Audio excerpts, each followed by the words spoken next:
नमस्कार, वंदे मातरम, भारत माता की जय। सभी देवतुल्य भाइयों और सभी शक्ति स्वरूपा माताओं बहनों, जननी जन्मभूमि भारत यूट्यूब चैनल पर आप सभी का वंदन है, अभिनंदन है। आज का विषय बहुत महत्वपूर्ण है। आज हम बात करेंगे महामंत्र गायत्री मंत्र की। गायत्री महामंत्र की जब हम बात करते हैं तो उसकी जो उपासना विधि है, जो उसके जाप करने के जो तरीके हैं, वो सुनते ही लोगों को क्या होता है कि हर व्यक्ति चाहता है कि मैं गायत्री जाप करूं, लेकिन उसके जो विधि विधान है वो इतने कठिन बता दिए जाते हैं कि जिसकी वजह से वो मंत्र जाप करने को उनको नहीं हो पा रहा है। तो मैं आज आपको अपने परम पूज्य गुरुदेव के द्वारा दी हुई जो सरल विधि है उसके द्वारा मैं आपको बताऊंगा कि किस तरीके से हम गायत्री मंत्र का जाप करके अपना लोक और परलोक दोनों सुधार सकते हैं। हमें किसी अन्य की साधना न करके अगर हम सिर्फ गायत्री मंत्र का ही जाप नित्य करें तो हमें और जीवन में जो भी हमें सुख, समृद्धि, शांति, यश, कीर्ति जो भी चाहिए वो सभी आपको विधिवत प्राप्त हो जाती है, क्योंकि ये ऐसे हमारे वेद कहते हैं। तो आज मैं जाप बताने जा रहा हूं आपको जगत माता, वेद माता, गायत्री माता के विषय में। तो गायत्री मंत्र की जो जाप है, विधि है, विधि विधान क्या है, कैसे ना करें हम।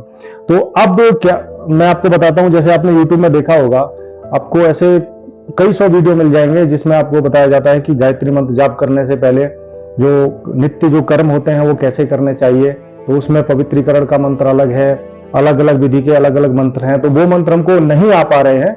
तो अब हम क्या करें, कैसे करें, तो आज वो सरल उपाय मैं बताता हूं। तो गायत्री मंत्र जाप करने के लिए जो आवश्यक जो होता है, पहले होता है आसन। तो मैं जो अभी जिस आसन पे बैठा हूं वो कुसा का आसन है, कुसा।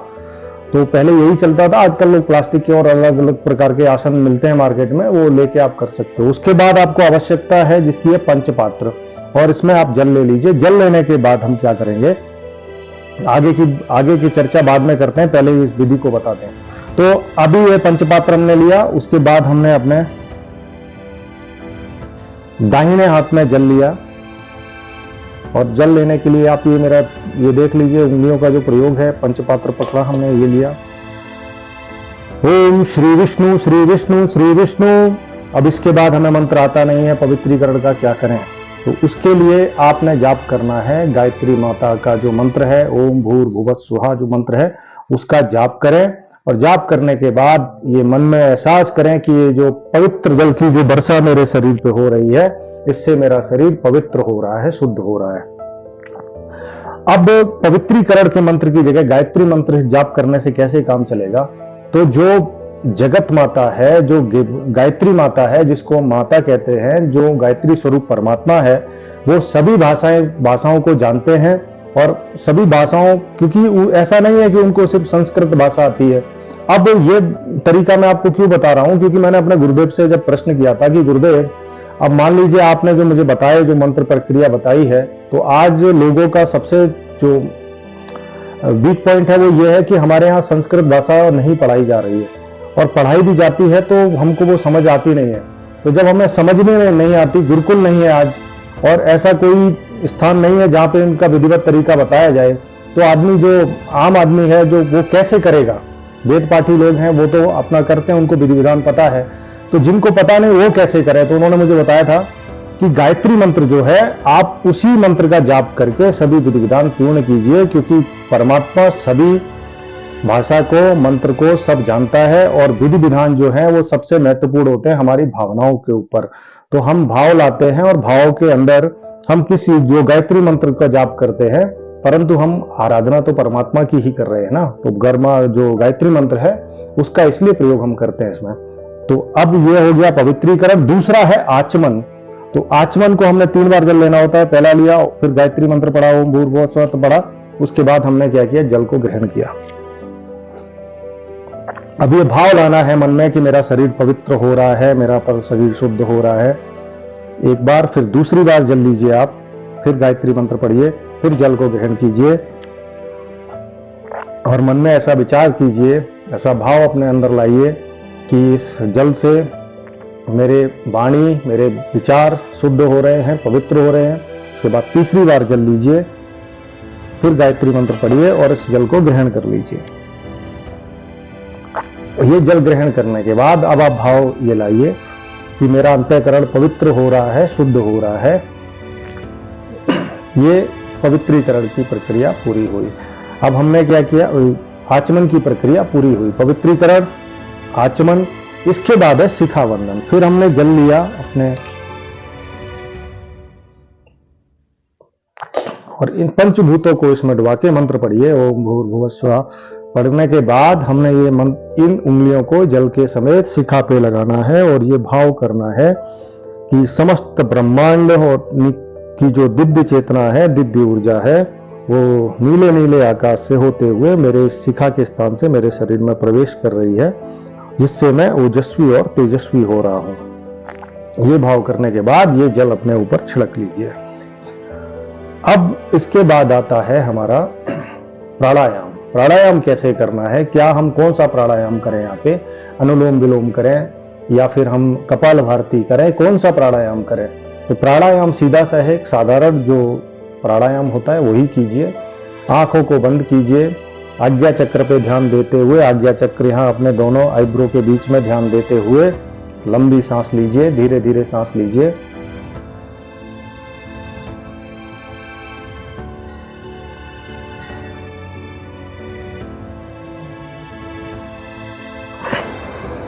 और सांस जितनी देर रोक सकते हो उसको रोकने के बाद छोड़ दीजिए। 2 बार कीजिए। तीसरी बार क्या करना है, सांस को लेते समय धीरे धीरे सांस ले रहे हैं हम, ये हमें ध्यान करना है, मन में भाव लाना है कि नीले नीले आकाश से ब्रह्मांड की ऊर्जा सांस के माध्यम से मेरे शरीर में प्रवेश कर रही है और मेरे अंतःकरण में छुपे पाप, द्वेष, कर्म, बुरे विचार, ईर्ष्या, घृणा, क्रोध, लोभ, मोह, अहंकार, सभी को सांस छोड़ने के समय सबको बाहर निकाल दिया है, जिनका प्रवेश मेरे शरीर में वर्जित है। ऐसे कर फिर आपने फिर दोबारा सांस लेनी है और फिर ये भाव लाना है कि मेरा अंतःकरण पवित्र हो रहा है, मेरा अंतःकरण शुद्ध हो रहा है, मेरी वाणी, मेरे विचार शुद्ध हो रहे हैं, पवित्र हो रहे हैं, मेरे अंदर दिव्य चेतना जागृत हो रही है, मैं ओजस्वी और तेजस्वी हो रहा हूं। इस तरीके से आप सांस लेके और छोड़ना है और मन में अपने अच्छे विचार लाने हैं। अभी विचार क्या है, सांस क्यों हमें लानी है? क्योंकि सांस जो है हमारी, वो किसी भी सांस के माध्यम से ही हमारी शरीर के कई सारे परिवर्तन होते हैं। आपने देखा होगा कि जो साधु संत लोग हैं तो वो सबसे पहले कुछ भी काम करने जाते हैं या कुछ ज्ञानी लोग हो तो सबसे पहले वो हाथ को इधर लगाते हैं, देखते हैं कि हमारी किस तरफ से जो सांस चल रही है। तो इसके क्या होता है, ध्यान और साधना में इसका बहुत संबंध रहता है। तो ये हमारा एक प्राणायाम का प्रक्रिया हो जाता है। इसके बाद आता है न्यास। न्यास को हमने जल लेना है, जल लेने के बाद फिर गायत्री मंत्र पढ़ना है, पंचभूत कोश में ये ऐसे करके गायत्री मंत्र पढ़ना है। मंत्र पढ़ने के बाद बाएं से दाएं, फिर दोबारा मंत्र पढ़ना है, फिर बाएं से दाएं, फिर गायत्री मंत्र पढ़ना है, फिर हमारी आंखों में बाएं से दाएं, उसके बाद बाएं से दाएं, ये पूरे ही बाएं से दाएं है, बायां दायां, बाएं से दाएं। फिर इस जल को छिड़क लीजिए। उसके बाद आप अपने जो भी आपके गुरुदेव हैं उनका ध्यान कीजिए, उनसे उनका मंत्र पढ़िए। ओम गुरु ब्रह्मा गुरु विष्णु गुरुर्देवो महेश्वराय गुरु साक्षात परब्रह्म तस्मै श्री गुरुवे नमः। हे परम पूज्य गुरुदेव पधारिए, मेरा मार्गदर्शन कीजिए और मेरा कल्याण कीजिए। गुरुदेव का आवाहन कीजिए और उसके बाद आपने हाथ जोड़ना है, गायत्री माता का मंत्र पढ़ना है, ओम भूर्भुवः स्वः। ये मंत्र पूरा जाप करना है। जाप करने के बाद आपने मंत्र पूर्ण हो जाए तो हे माता गायत्री, हे माता आदिशक्ति, हे महाशक्ति, मैं आपका आवाहन करता हूँ मैया, पधारिए और मेरा कल्याण कीजिए। हे माता गायत्री पधारिए और मेरा कल्याण कीजिए। हे माता गायत्री पधारिए और मेरा कल्याण कीजिए। फिर ये भाव करना है कि मेरी जो माता है जिसको मैंने पुकारा है वो माँ विराज गई है, आ चुकी है यहाँ।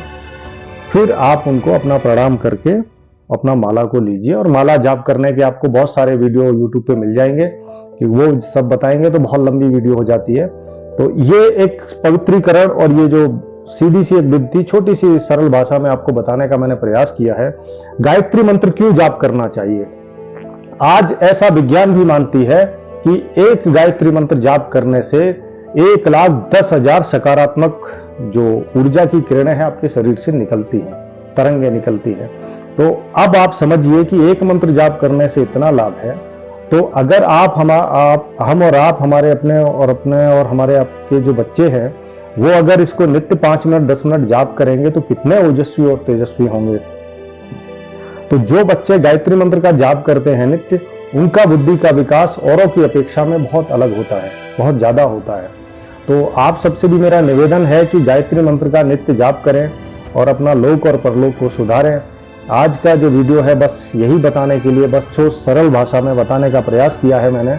और जो ज्ञानी लोग जो ये बात करते हैं कि इसमें ये विधि ठीक नहीं है, वो विधि ठीक नहीं है, तो उनसे मेरा निवेदन है कि अपना ज्ञान अपने पास ही रखें, क्योंकि आपके ज्ञान से समाज में कोई लाभ होने वाला है नहीं। इस महामंत्र को लोगों से दूर कर दिया गया सिर्फ इसके नाम पे कि इसका श्राप विमोचन करना पड़ता है और बहुत सारी चीजें करनी पड़ती हैं। तो ये सब चीजें उनके लिए जो बहुत साधक हैं, जो उसको करते हैं, पुनश्चरण करते हैं, उनकी अलग विधि विधान है। और जो आम आदमी, जो जनसाधारण है, वो कैसे इस मंत्र का लाभ उठा पाए, तो उसको सरल विधि में इसलिए बताने का प्रयास किया है। हर युग में, हर समय काल में अलग अलग विधियां अलग अलग तरीके से बताया गया है और उनका लाभ उठाया गया है। तो इस कलयुग में गायत्री मंत्र का नित्य जाप करें और इस सरल विधि से करें, आपको 100% लाभ मिलेगा। क्योंकि मुझे भी लाभ हुआ है और मेरे जितने भी जो संगी साथी हैं, जितने भी हमारे गुरु भाई बहन हैं, सभी जाप कर रहे हैं, सभी का जीवन मंगल हो रहा है, सभी को इसमें लाभ मिला है। तो आप सब भी इसका नित्य जाप करें और लाभ उठाएं। और जिसको अगर और कुछ पूछना हो तो कमेंट्स कर दें, तो उसके लिए नया वीडियो हम अलग से बना देंगे। आज के लिए आप सभी का बहुत बहुत धन्यवाद। जय हिंद, वंदे मातरम, भारत माता की जय।